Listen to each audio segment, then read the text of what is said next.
Good morning, sir. Good morning, classmate. Before we start this presentation, I would like to introduce my member, Christine Mary Mascraba, Jamaica Agbayani, and also Mike May Santos.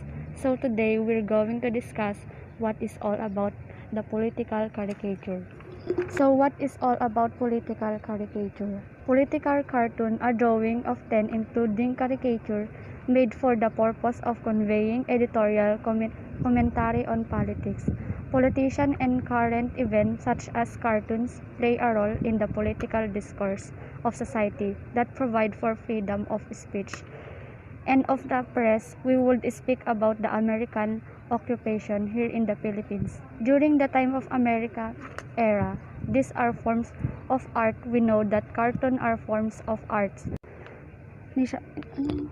But these are symbolic presentation of the American occupation in the Philippines. So the Philippine caricature speak the truth of the situation of the Philippines.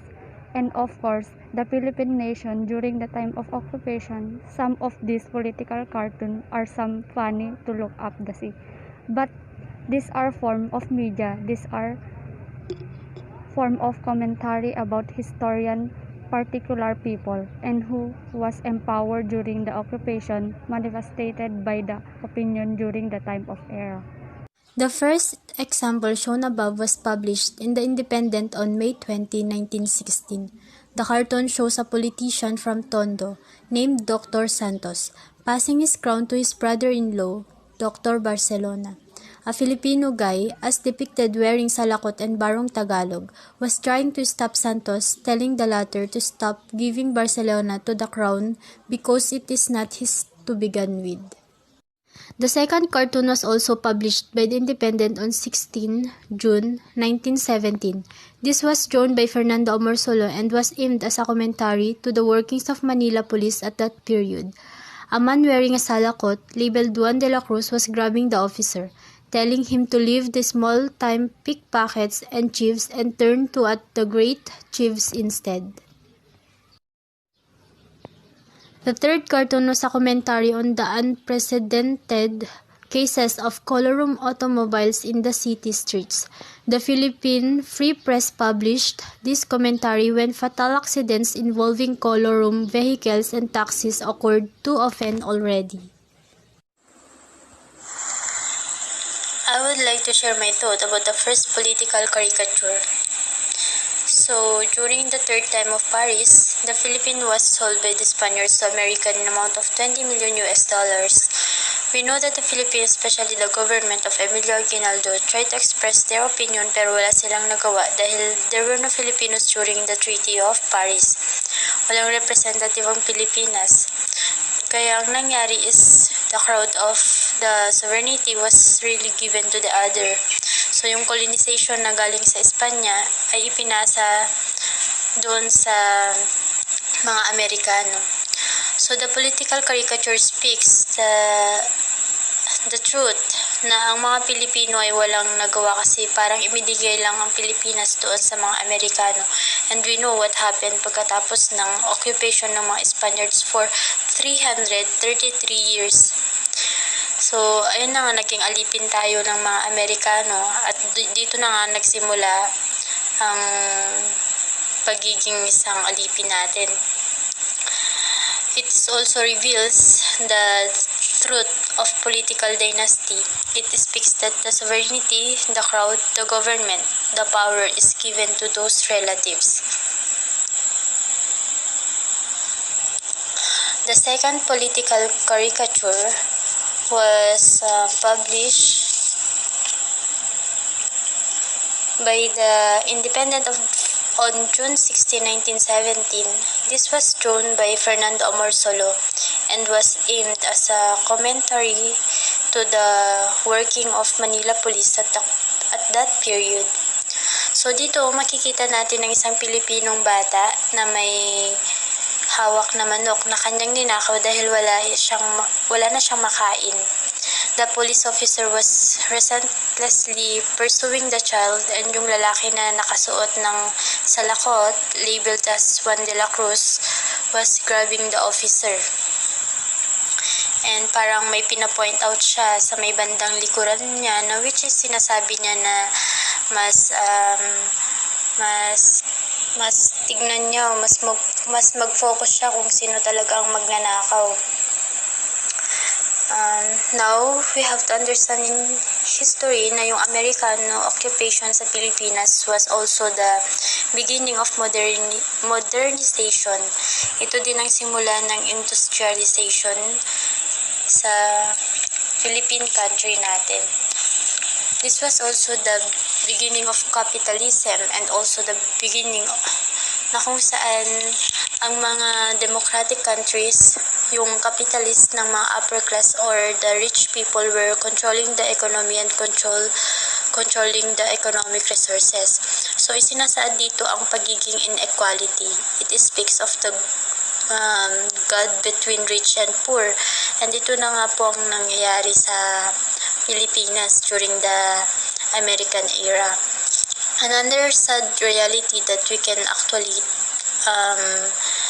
learn is in this second na caricature is the favoritism done by some of the government officials, those person who are in authority, in which pinapaboran lang nila yung mga mayayaman, yung mga may kaya. Kasi sila yung mas madami yung pera.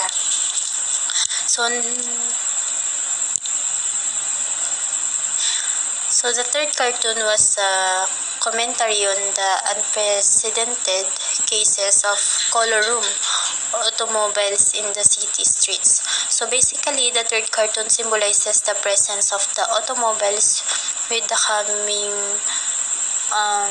with the new transportation system brought by Americans.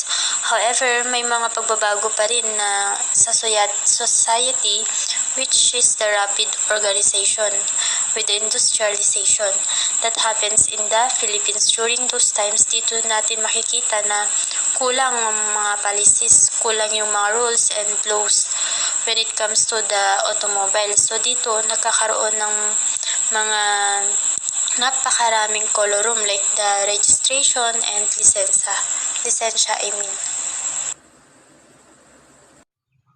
So I will be discuss the fourth, fifth, sixth political caricature.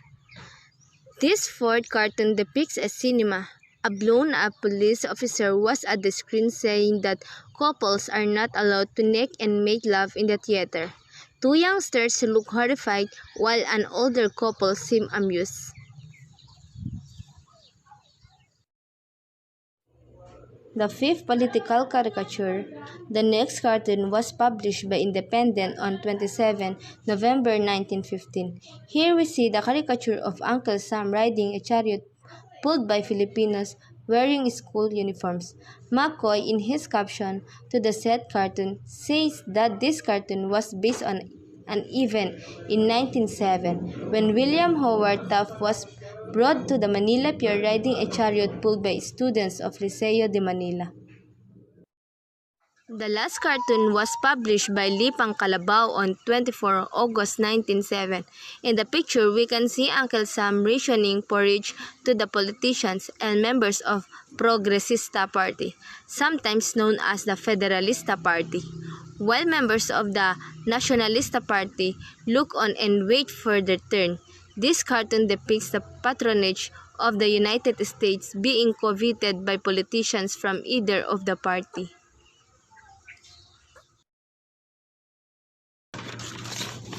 So I would like to share my thought about the political caricatures. To analyze the fourth caricature, criticism the Spaniards, we have to understand the Spaniards has taught us conservatism. Kasi part yan sa Catholicism, part yan sa Christianity, ito yung ideya. However, when the Americans came, the Americans taught the Filipinos to become liberated. So this is the idea on this fourth political caricature. The American has taught the Filipinos to become liberated. Na-disturb ng bagong henerasyon yung ating old traditional conservatism. So definitely, this speaks of two contradicting cultures, the cultural conservatism and the culture of liberalism. Hindi natin mabiblame sa ibang Pilipino who are practicing the conservatism. Yung mga traditional pa din, they were not liberated. So, minsan ginajudge na lang yung nakikita nila that is the culture that we learn from the Spaniards, not from our faith, Christianity. However, when the Americans came also, unti-unting nagbabago, unti-unting nag-change yung atin conservatism. This result that our culture right now, there are some Filipinos right now who are very liberated. Dito natin makikita na some of the Philippines are trying to become like Americans. And to analyze the fifth political caricature, it actually means that the Americans were controlling or subjugating the Filipinos. This was how the Americans controlled us, by brainwashing the Filipinos using using